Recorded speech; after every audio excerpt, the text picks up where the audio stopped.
Une fois encore, il faut chercher la réponse en Égypte. Le coup de massue qu'on voit sur ce mur symbolise une campagne militaire du pharaon Shishak, ou Sheshonq, le fondateur de la 22e dynastie égyptienne. Le pharaon égyptien Sheshonq envahit Israël. Dans la Bible, l'événement a lieu précisément 5 ans après la mort de Salomon, sous le règne de son fils, Roboam.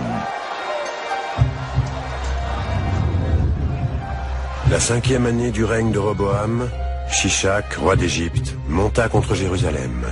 Il prit les trésors de la maison de Yahvé et les trésors de la maison du roi. Il prit absolument tout.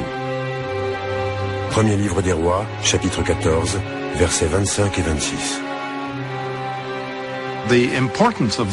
Cet extrait fixe l'une des plus anciennes dates à laquelle l'histoire biblique et l'histoire égyptienne se recoupent.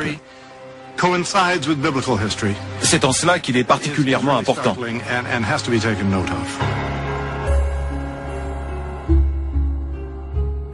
Cette corrélation entre la Bible et l'histoire permet d'attribuer une date précise à la mort de Salomon. D'après la chronologie égyptienne, la campagne de Sheshonq remonte à 925 avant Jésus-Christ. Or, la Bible dit que Salomon est mort 5 ans plus tôt, c'est-à-dire en 930 avant Jésus-Christ. Ce qui prouve encore une fois que David et Salomon ont bien vécu au Xe siècle avant notre ère.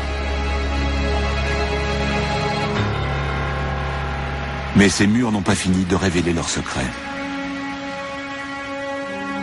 Ces bas-reliefs, qui montrent des prisonniers enchaînés et des remparts, représentent les cités conquises par le pharaon Sheshonq en Israël. Gézer est l'une d'entre elles. Les archéologues y ont découvert la marque de fabrique de Salomon, une porte à triple tenaille.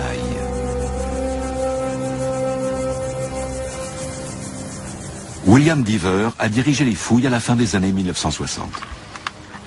Il y a ici des traces de destruction très nettes.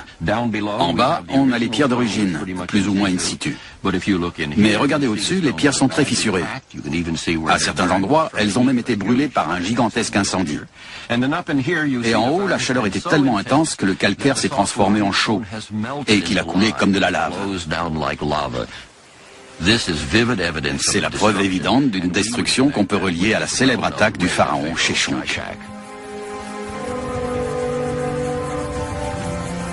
Et si cette porte a été détruite par Sheshonq en 925 avant Jésus-Christ, elle a forcément été érigée sous le règne de Salomon, mort tout juste 5 ans plus tôt.